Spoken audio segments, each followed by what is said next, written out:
ಶಾಸ್ತ್ರಿಗಳೇ, ಮೊದಲಿಗೆ ವೀಕ್ಷಕರಿಗೆ ಒಂದು ಒಳ್ಳೆ ಮಾತನ್ನು ನೀವು ತಿಳಿಸೋದಾದರೆ?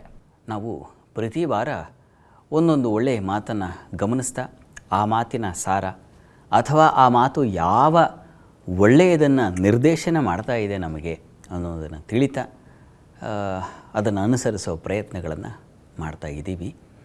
ಈ ವಾರ ಒಂದು ಒಳ್ಳೆಯ ಮಾತು ಗಮನಿಸಿ.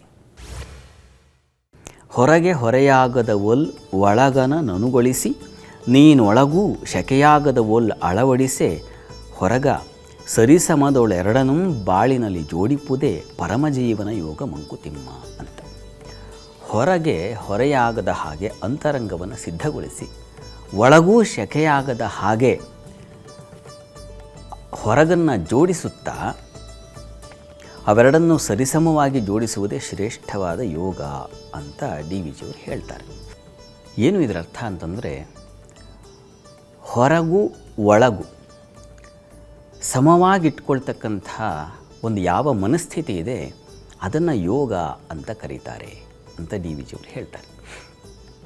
ಇದು ಕಠೋಪನಿಷತ್ತಿನ ಒಂದು ಸೂತ್ರ. ಅಲ್ಲಿ ಯದಾ ಪಂಚಾವತಿಷ್ಠಂತೆ ಜ್ಞಾನಾನಿ ಮನಸಾ ಸಹ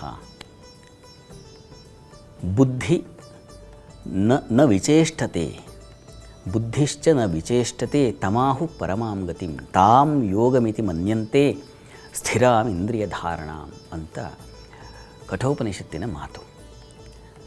ಅದು ಅದನ್ನೇ ಹೇಳ್ತಕ್ಕಂಥದ್ದು. ಈ ಮಾತು ಡಿ ವಿ ಜಿಯವರ ಮಾತು ಏನಿದೆ, ಇದರ ಮೂಲ ಎಲ್ಲಿದೆಯಪ್ಪ ಅಂದರೆ ಉಪನಿಷತ್ತಲ್ಲಿದೆ. ಯದಾ ಪಂಚಾವತಿಷ್ಠಂತೆ, 5 ಇಂದ್ರಿಯಗಳೇನಿದೆ ನಮಗೆ, ಅದು ಮನಸ್ಸಿನೊಳಗೆ ಶಾಂತಗೊಳಿಸಬೇಕು, ಶಾಂತವಾಗಬೇಕು. ಬುದ್ಧಿಶ್ಚ ನ ವಿಚೇಷ್ಟತೆ, ಬುದ್ಧಿ ಅಲುಗಾಡಬಾರದು. ಇಂದ್ರಿಯಗಳು, ನಮ್ಮ ಇಂದ್ರಿಯಗಳು ಕಣ್ಣು, ಕಿವಿ, ಮೂಗು, ಬಾಯಿ ಇವೆಲ್ಲ ಇದೆಯಲ್ಲ, ಇವೆಲ್ಲ ಹೊರಗಿಂದನ್ನು ನೋಡಿ ವಿಚಲಿತವಾಗಿಬಿಡುತ್ತೆ, ಸೆಳೆತಕ್ಕೆ ಒಳಪಡುತ್ತೆ. ಅದನ್ನು ನೋಡ್ತೀವಿ, ಬೇಕು ಅನಿಸುತ್ತೆ, ಅದನ್ನು ತಗೊಳ್ಳಿಕ್ಕೆ ಹೋರಾಟ ಶುರುವಾಗುತ್ತೆ. ಅದು ಸಿಗೋದಿಲ್ಲ, ಕೋಪ ಶುರುವಾಗುತ್ತೆ, ಕೋಪ ಹೆಚ್ಚಾಗುತ್ತೆ, ಕೊನೆಗೆ ಇನ್ಯಾವುದೋ ಪ್ರಮಾದಕ್ಕೊಳಗಾಗ್ತೀವಿ. ಇದು ಇಂದ್ರಿಯಗಳು ನಮ್ಮನ್ನು ಕದಡ್ತಕ್ಕಂಥ ರೀತಿ. ಹೊರಗಿಂದನ್ನು ನೋಡ್ತಾ ಒಳಗೆ ಕೆಸರಾಗ್ತಾ ಇರುತ್ತೆ. ಹೀಗಾಗಿ ಇದನ್ನು ವಿಚಲಿತಗೊಳಿಸದೆ ಹೊರಗಿಂದನ್ನು ನೋಡ್ತಾ ನಾವು ಅಂತರಂಗದಲ್ಲಿ ಒಳಗೆ ಸೆಕೆಯಾಗದ ಒಲ್ ಅದನ್ನು ನೋಡಿ ಕುದಿಬಾರ್ದು, ತಾಪ ಮಾಡ್ಕೋಬಾರ್ದು. ನಾವು ಅದು ಸಿಗಲಿಲ್ವಲ್ಲ, ಅದು ನೋಡಿ ಆಕರ್ಷಿತರಾಗ್ತೀವಿ. ಸಹಜ. ಯಾವುದಾದ್ರೂ ನೀವು ತಗೊಳ್ಳಿ, ಒಂದು ವೃತ್ತಿ ಅಥವಾ ಇನ್ಯಾವುದೋ ಒಂದು ಪಟ್ಟ ಅಧಿಕಾರ ಅಥವಾ ಇನ್ಯಾವುದೋ ಒಂದು ಬಯಕೆ, ಕಾಮನೆಗಳು, ಇವುಗಳೆಲ್ಲ ಹಾಗೆ ಹೊರಗಿಂದಿಂದ ನಮಗೆ ಸೆಳವು ಉಂಟಾಗುತ್ತೆ, ಒಳಗಡೆ ನಮಗೆ ತಾಪ ಶುರುವಾಗುತ್ತೆ. ಸಿಗಲಿಲ್ವಲ್ಲ ಅಂತ ಕ್ರೋಧ ಶುರುವಾಗುತ್ತೆ. ತನ್ಮೂಲಕ ಇಡೀ ಶರೀರ, ಮನಸ್ಸು, ಅಷ್ಟ್ಯಾಕೆ ಹೊರಗಿನ ಪ್ರಪಂಚವು ಹಾನಿಯಾಗುತ್ತೆ. ಹೀಗಾಗಿ ಇದನ್ನು ಸರಿಸಮವಾಗಿ ಇಟ್ಕೊಳ್ಬೇಕು. ಅದನ್ನು ಯೋಗ, ತಾಂ ಯೋಗಂ ಅಂತ ಹೇಳಿದರು ಕಠೋಪನಿಷತ್ತು. ತಾಂ ಯೋಗಮಿತಿ ಮನ್ಯಂತೆ ಸ್ಥಿರಾಂ ಇಂದ್ರಿಯ ಧಾರಣ ಅಂತ. ಹೀಗಾಗಿ ಯೋಗ ಅಂದರೆ ಏನಪ್ಪ ಅಂದರೆ, ಇವುಗಳನ್ನು ನಾವು ಹತೋಟಿಯಲ್ಲಿ ಇಟ್ಕೊಳ್ತಕ್ಕಂಥದ್ದು. ಬುದ್ಧಿಶ್ಚನ ವಿಚೇಷ್ಟತೆ, ಬುದ್ಧಿ ಅಲುಗಾಡಬಾರ್ದು. ಯಾವುದೋ ಒಂದು ನೋಡ್ತೀವಲ್ವ, ನೋಡಿದ ತಕ್ಷಣ ಆಕರ್ಷಣೆಗೊಳಗಾಗ್ತೀವಿ. ಶಾಪಿಂಗ್ ಮಾಲಿಗೆ ಹೋದ ತಕ್ಷಣ ಸಾಮಾನ್ಯವಾಗಿ ಏನಾಗುತ್ತೆ, ಯಾವುದೋ ಒಂದು ರಂಗುರಂಗಾದ ಬಟ್ಟೆಯನ್ನು ನೋಡಿ ತಕ್ಷಣ ಬೇಕನ್ಸಕ್ಕೆ ಶುರುವಾಗುತ್ತೆ. ಹಾಗೆ ವಿಚಲಿತರಾಗಬಾರ್ದು, ಬುದ್ಧಿ ಅಲುಗಾಡಬಾರ್ದು ಅಲ್ಲಿ. ಹಾಗೆ ರಂಗುರಂಗಾಗಿ ಕಣ್ಣಿಗೆ ಕಾಣ್ತಾ ಇರುವಂಥ ವಸ್ತುವೋ ವ್ಯಕ್ತಿಯೋ ಎದುರುಗಡೆ ಇದ್ದರೂ ಅಲುಗಾಡಬಾರ್ದು. ನಾವು ಎಲ್ಲಿದ್ದೀವಿ, ಬೀದಿಲಿದ್ದೀವಿ, ಆ ಒಂದು ಮನಸ್ಥಿತಿ ಅದನ್ನು ಬುದ್ಧಿಗೆ ಹೇಳಬೇಕು, ನಾನು ಇರ್ತಕ್ಕಂಥ ಸ್ಥಳ ಬೇರೆ, ಹೀಗಾಗಿ ಅಲ್ಲಿ ನಾನು ಹೀಗೆ ಆಡಬಾರ್ದು. ಅದನ್ನು ಮನಸ್ಸಿಗೆ, ಬುದ್ಧಿಗೆ ತಿಳಿಪಡಿಸಿದ್ರೆ ಮನಸ್ಸು ಶಾಂತವಾಗುತ್ತೆ. ಇದು ಹೇಳಿದಷ್ಟು ಸುಲಭ ಅಲ್ಲ, ಇದಕ್ಕೆ ಸಾಕಷ್ಟು ತಯಾರಿ ಬೇಕಾಗುತ್ತೆ. ಈ ತಯಾರಿಗೆ ಹೇಗೆ ಅಂದರೆ ಈ ತಯಾರಿಗೆ ನಾವು ಕಳೆದ ವಾರ ಗಮನಿಸಿವೆ. ಯೋಗ ಡೇ ದಿವಸ ಎಲ್ಲರೂ ಆ ಯೋಗದ ಬಗ್ಗೆ ಮಾತಾಡಿದರು. ವಸ್ತುತಃ ಅಲ್ಲಿ ಆಸನದ ಬಗ್ಗೆ, ವಸ್ತುತಃ ಆಸನವಷ್ಟೇ ಯೋಗವಲ್ಲ, ಅಲ್ಲಿ ಯಮನಿಯಮ ಆಸನ, ಪ್ರಾಣಾಯಾಮ, ಪ್ರತ್ಯಾಹಾರ, ಧಾರಣ, ಧ್ಯಾನ, ಸಮಾಧಿ, ಹೀಗೆ 8 ಅಂಗಗಳಿದ್ದಾವೆ. ಅಷ್ಟಾಂಗ ಯೋಗ ಅಂತ ಕರೀತಾರೆ ಇದನ್ನು. ಇವಿಷ್ಟನ್ನೂ ನಾವು ಪ್ರತಿ ದಿವಸ ಅನುಸಂಧಾನ ಮಾಡ್ತಾ ಇದ್ದರೆ, ಒಬ್ಬ ಒಳ್ಳೆಯ ಗುರುವಿನ ಸಂಪರ್ಕ ಏರ್ಪಾಡಾದರೆ ಮನಸ್ಸನ್ನು ವಿಚಲಿತಗೊಳಿಸದೆ ನಾವು ಒಂದು ಸಮಾಧಾನ ಸ್ಥಿತಿಯಲ್ಲಿ ಇರಲಿಕ್ಕೆ ಸಾಧ್ಯವಾಗುತ್ತೆ. ಹೀಗಾಗಿ ಡಿ ವಿ ಜಿಯವರ ಮಾತು ಏನನ್ನು ಹೇಳ್ತಾ ಇದೆಯಪ್ಪ ಅಂದರೆ, ಯೋಗ ಅಂದರೆ ಯಾವುದೋ ಒಂದು ದಿವಸ ಆಚರಿಸಿ ಬಿಡ್ತಕ್ಕಂಥದ್ದು ಅಷ್ಟೇ ಅಲ್ಲ, ಪ್ರತಿ ದಿವಸ ಯೋಗ ಬೇಕು.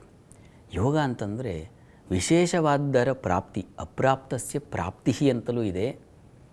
ಯೋಗ ಅಂದರೆ ಯುಜಿರ್ ಯೋಗಿ ಅಂತ, ಹೊಂದತಕ್ಕಂಥದ್ದು, ಸಮಾಧಾನವನ್ನು ಹೊಂದತಕ್ಕಂಥದ್ದು ಅಂತಲೂ.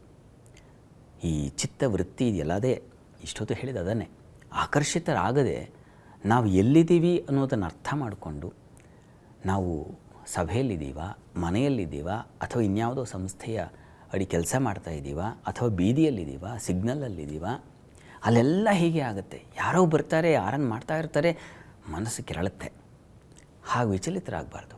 ಅವರು ಮಾಡ್ತಾರೆ, ಅವ್ರ ಸ್ವಭಾವವೇ ಅದು. ಅವರೂ ಕೂಡ ಇಂಥ ಸಂದೇಶಗಳನ್ನು ಅಥವಾ ಇಂಥ ಸುಭಾಷಿತಗಳನ್ನು ಓದಿಕೊಂಡಾಗ ಅಷ್ಟರ ಮಟ್ಟಿಗೆ ಅವ್ರು ಕಿರಿಕಿರಿ ಮಾಡೋದು ಅವರು ತಿದ್ದುಕೊಳ್ತಾರೆ. ಇಂಥ ಸುಭಾಷಿತಗಳೆಲ್ಲ ಯಾಕೆ ಅಂದರೆ, ನಮ್ಮನ್ನು ನಾವು ಸರಿಪಡಿಸ್ಕೊಳ್ಳೋದು ಬೇರೆಯವ್ರಿಗಲ್ಲ. ನಮ್ಮ ಮನೆಯಲ್ಲಿ ಯಾರಿದನ್ನು ಗಮನಿಸ್ತೀವೋ ಅಥವಾ ಓದ್ಕೊಳ್ತೀವೋ, ನಾವು ಸ್ವಲ್ಪ ಸರಿ ಹೋದರೆ ನಮ್ಮಿಂದ ಒಬ್ಬರಾದರೂ ಪರಿವರ್ತನೆ ಆಗುವ ಸಾಧ್ಯತೆ ಹೆಚ್ಚಾಗಿರುತ್ತೆ. ಹೀಗಾಗಿ ಅಂಥ ಒಂದು ಪ್ರೇರಣೆಯಾಗಲಿ ಡಿ ವಿ ಜಿಯವರ ಈ ಮಾತು, ಕಠೋಪನಿಷತ್ತಿನ ಮಾತುಗಳು. ನಮ್ಮ ಇವೆಲ್ಲ ಪ್ರತಿ ದಿವಸ ನಾವು ಆಚರಣೆ ಮಾಡಲೇಬೇಕಾಗಿರ್ತಕ್ಕಂಥದ್ದು. ಮನಸ್ಸಿಗೆ ಆಗಾಗ ಬುದ್ಧಿಗೆ, ಮನಸ್ಸಿಗೆ ತಂದುಕೊಳ್ಬೇಕು ನಾವು. ಒಂದು ದಿವಸ ಮುಗಿದೋದ್ರೆ ಇದನ್ನು ಮಡಚಿ ಹಾಕೋದಲ್ಲ.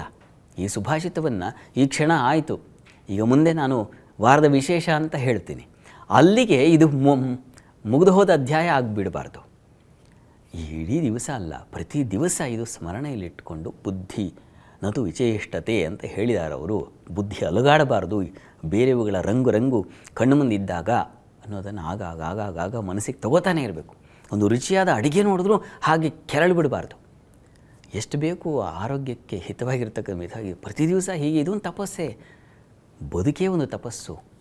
ಹೀಗಾಗಿ ಪ್ರತಿ ದಿವಸ ಈ ಒಂದು ಒಳ್ಳೆಯ ಮಾತನ್ನು ಸ್ಮರಣೆಯಲ್ಲಿ ಇಟ್ಕೊಳ್ಳೋಣ. ಯಾವುದು ನಮ್ಮನ್ನು ಕೆರಳಿಸಿದ ಹಾಗೆ ನಾವು ನೋಡ್ಕೊಳ್ಳೋಣ. ನಾವು ಕೂಡ ಮತ್ತೊಬ್ಬರು ಕೆರಳದ ಹಾಗೆ ಇರೋಣ. ಭಗವದ್ಗೀತೆಯ ಇನ್ನೊಂದು ಮಾತದು. ಹೀಗಾಗಿ ನಾವು ಸಮಾಜವನ್ನು ಅಥವಾ ಇನ್ನೇನನ್ನು ನೋಡಿ ಕೆರಳಬಾರ್ದು, ಅವರಿಗೂ ಕೆರಳಲಿಕ್ಕೆ ಬಿಡಬಾರ್ದು. ಹೀಗೆ ಕಾಪಾಡಿಕೊಳ್ಳೋದೇ ಯೋಗ. ಅದು ಈ ಒಂದು ದಿವಸದ ಒಳ್ಳೆಯ ಮಾತು.